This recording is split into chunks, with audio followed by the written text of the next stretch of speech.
So, hallo und herzlich willkommen zu einer neuen Folge Kanada-Tracker Philipp.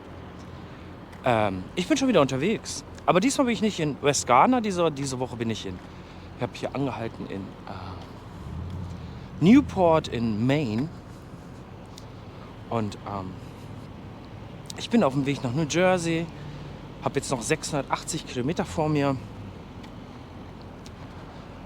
werde vorm Kunden irgendwo stehen bleiben, denn ich habe mir das bei Google Maps mal angeguckt. Ich glaube nicht, dass ich da stehen bleiben kann beim Kunden über Nacht und dementsprechend werde ich mal mein Glück versuchen, dass ich vorher mal stehen bleibe und dann da morgen früh hinfahre. Ich glaube, der Termin ist um 8. Ich muss da gleich mal nachgucken. Alles nachgucken. So. Ja, ansonsten, gestern bin ich dann mit dem leeren Trailer zum Kunden gefahren, habe den da hingestellt, habe den neuen Trailer aufgenommen. Dann bin ich hingefahren, wieder so gegen 11:30 auf den Hof gekommen.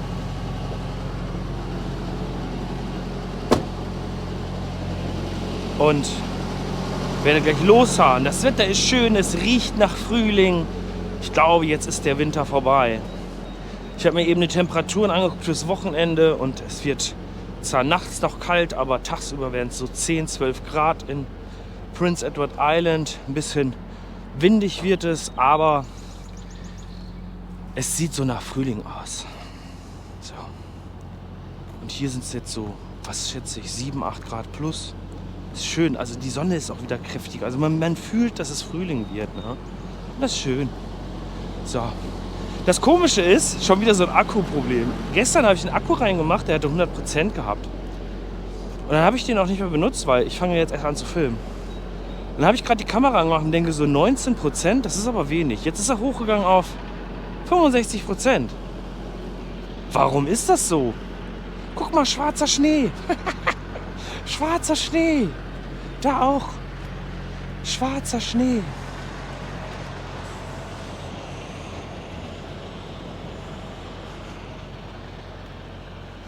Auch noch nie gesehen, ne? Schwarzer Schnee. Wahnsinn.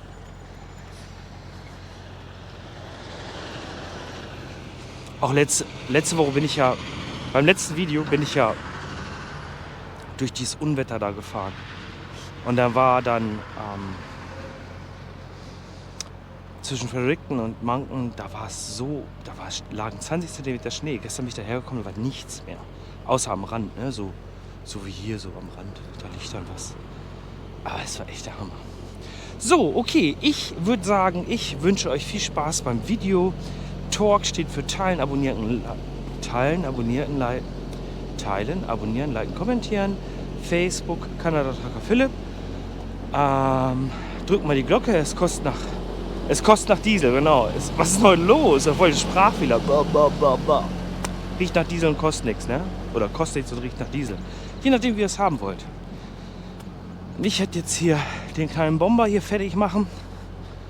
Und dann reiße ich da noch die 680 Kilometer ab. So, ich würde sagen, bis später.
So, ich bin's.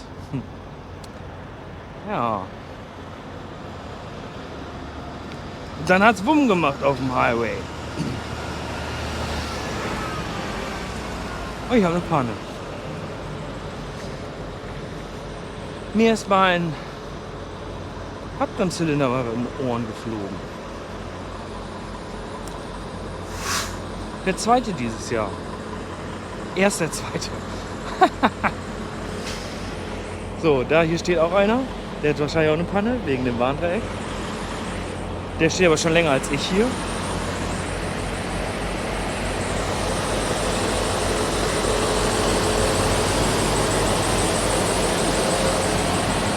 Ja. Haben noch 280 Kilometer bis zum Kunden. Also 400 Kilometer habe ich jetzt gefahren. Jetzt will ich überlegen, ob ich hier stehen bleibe und morgen früh ganz früh losfahre. Dann komme ich durch New York City relativ unbeschadet.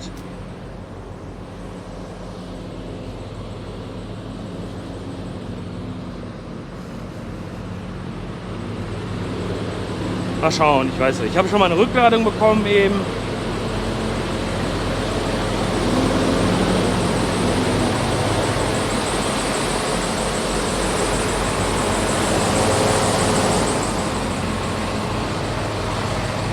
Aber hier sind 20 Grad, da vorne liegt noch Schnee.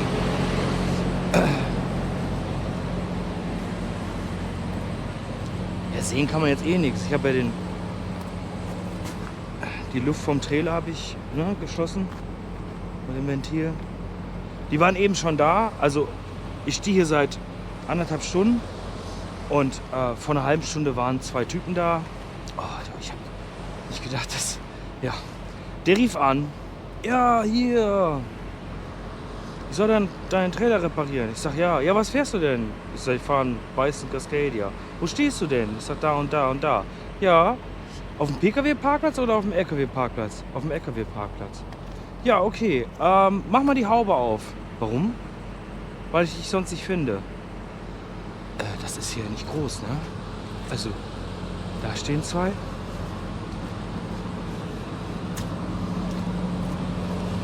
Und hier stehen so ein paar, ne? Und ich habe ihm gesagt, wenn du reinkommst, der erste Truck hier auf der rechten Seite, mit SFX fahren, der bin ich. Ja, oder du stellst deine Warndreieck raus. Warum? Ja, ich fange jetzt nicht an, dich zu suchen. Ich sag, ruf doch einfach an, wenn du mich nicht findest. Dann kamen die hier irgendwie um die Ecke gelaufen, war mit so einem PKW da. Ich denk so, hä? Die sahen auch komisch aus, so, ne? Waren 2 Typen. Also im Dunkeln möchte ich denen nicht begegnen. Und dann sagt er so, ja. Also er wollte, dass ich Warndreieck aufstelle, weil er keinen Truck sucht. Ich sag, was machst du denn dann? Dann fahre ich nach Hause. Ich sag, du kriegst ja für Geld. Ich sag, ruf einfach an, wenn du da bist. Ich habe schon draußen gestanden, dann kamen die beiden Flitzpiepen da um die Ecke. So, dann habe ich gedacht, er repariert den. Jetzt sagt er, ja, ist der Bremszylinder. Ich sag, gut, alles klar. Ich sag, und jetzt? Ja, also. Da hat er mal was angeboten. Sagt er so, ja, es gibt 2 Möglichkeiten. Also, für mich gab es nur eine Möglichkeit, ne? Aber dann sagte er dann so, es gibt 2 Möglichkeiten. Möglichkeit 1 ist, ich klemme den ab und du kannst fahren. Ich sage, nein, warum nicht? Ich sage, weil ich so nicht fahre. Ich sage, ich fahre doch nicht mit einem abgeklemmten Bremszylinder. Ja, okay. Lösung Nummer 2 ist, ich fahre zurück, hole einen Bremszylinder und dann repariere ich dir den. Ja, ich sage, so machen wir das. Ja, viele wollen einfach nur, dass man ihn abklemmt. Ich sage, ich will das nicht. Ich sage, Jungs, macht die Karre heile. Ich sage, ich will nicht da irgendwie mit einem abgeklemmten Radbremszylinder gegenfahren. Klopft. Aber egal. Er sagt, er ist in 45 Minuten wieder da. Dann wollen wir mal hoffen, dass er in 45 Minuten wieder da ist. Und ich überlege mir noch in der Zeit, ob ich hier stehen bleibe. Weil es ist so, es gibt einen Rastplatz vom Kunden nach New York und der ist immer voll. Und wenn ich da um 8, 9 Uhr hinkomme, dann ist der voll.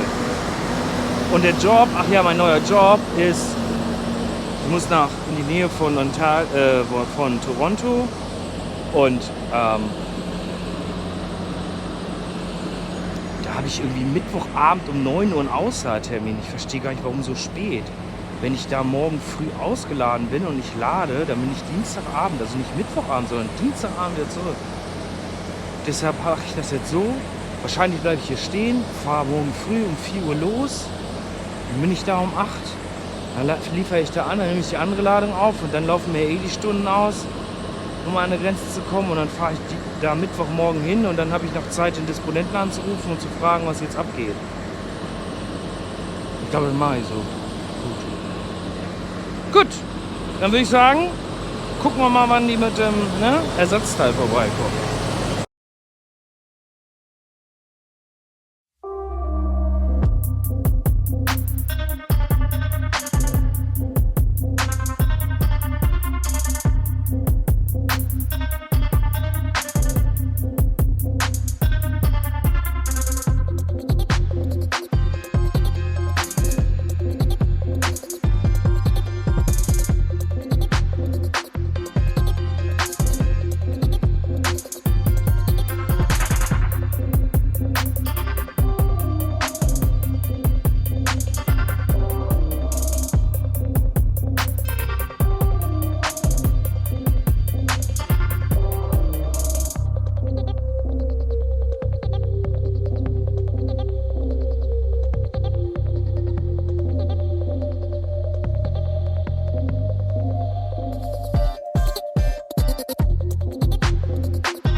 Hi zusammen, es ist Dienstag, 8:30 morgens.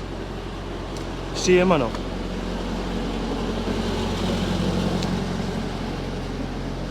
Und zwar hat er gestern den Bremszylinder erneuert. Und dann hat er gemerkt, dass einer von den Luftbälgen kaputt ist. Und dann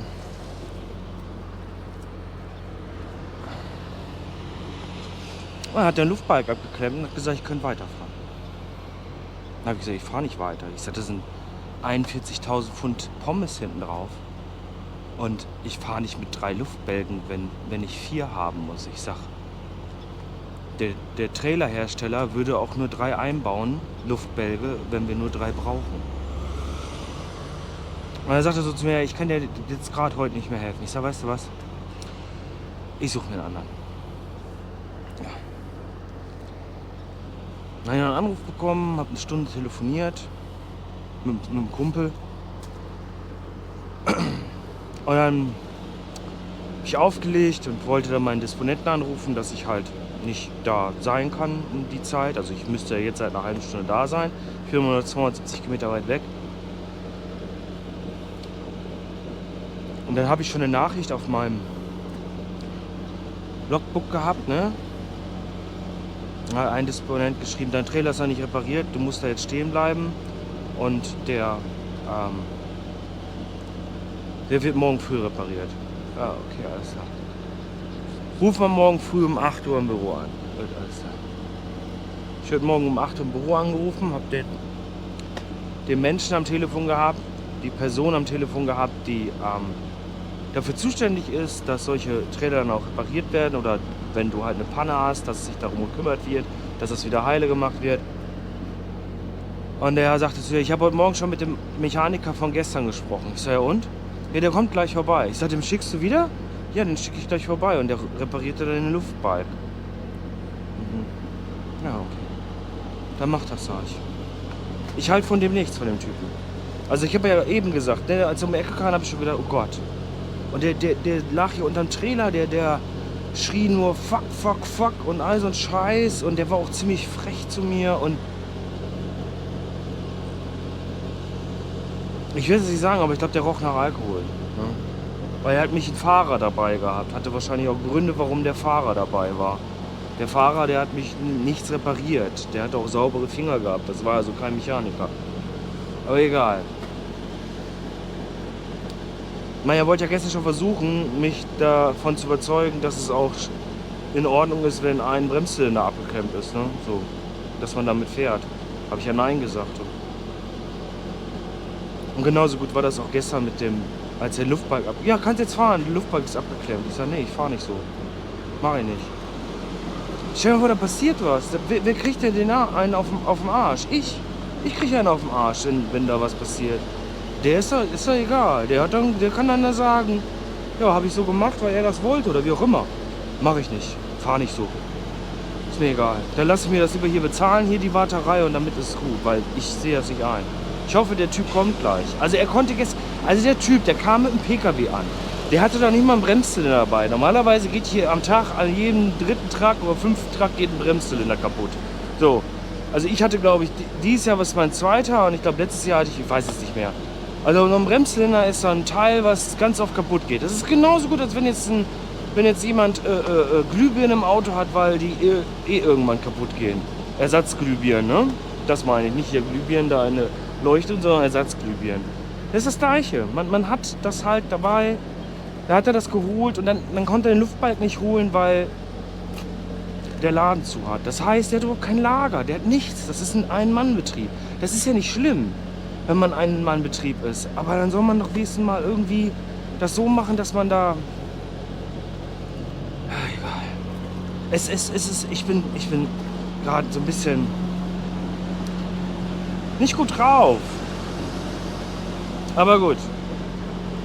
Wir werden sehen, was das hier noch so bringt, und ich werde euch auf dem Laufenden halten, und ich werde sagen, ich gehe jetzt erstmal noch einen Kaffee trinken da im Trakt, ne? Kaffee. Und dann würde ich sagen, bis später.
So, Mittwochmorgen. Mein Trailer ist repariert. Also nicht seit heute, sondern seit gestern. Mein Trailer war nach 20 Stunden Panne endlich repariert. Was ist hier los? Bullerei?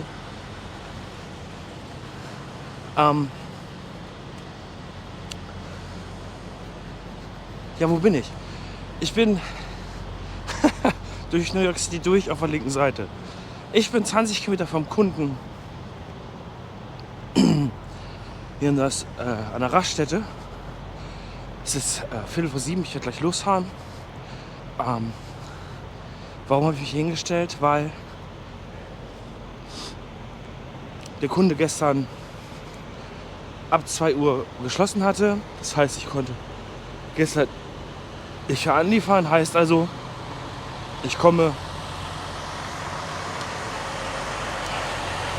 einen Tag später nach Hause. Aufgrund der Panne halt, ne? Das schiebt sich ja dann alles immer, ne? Ich bin... Also wie gesagt, ich wäre beim Kunden gestern um 3 Uhr gewesen, 3 Uhr nachmittags, so, normale Öffnungszeit, aber ab 2 Uhr nimmt er nichts mehr an. Mein Disponent hat sich da gestern drum gekümmert, hat mich angerufen.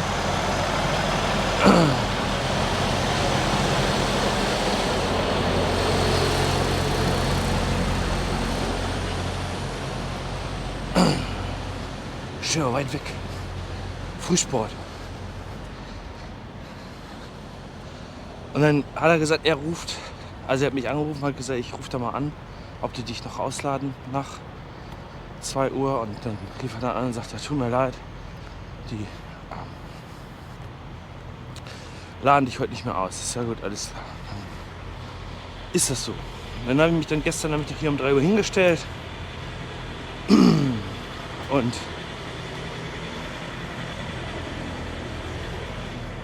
wo steht er denn? Und jetzt fahre ich da drüber, das sind noch 20 Kilometer. Dann habe ich meinen nächsten nächsten Job. Ich muss dann, das ist auch Umkreis von 50 Kilometern, glaube ich. Das ist ganz nah bei, oder wenn überhaupt 50 Kilometer. Und da muss ich Brötchen laden, Bäckerei, Erzeugnisse, tiefgekühlte Ware. So, wo steht er? Den habe ich eben gesehen. Also steht meiner nicht mehr weit. Ich habe es alle gesehen oder viele gesehen, die hier standen. Stimmt, der stand da quer. Der steht da quer. Hier kommt der Sache näher. Und? Hahaha, da ist er. So.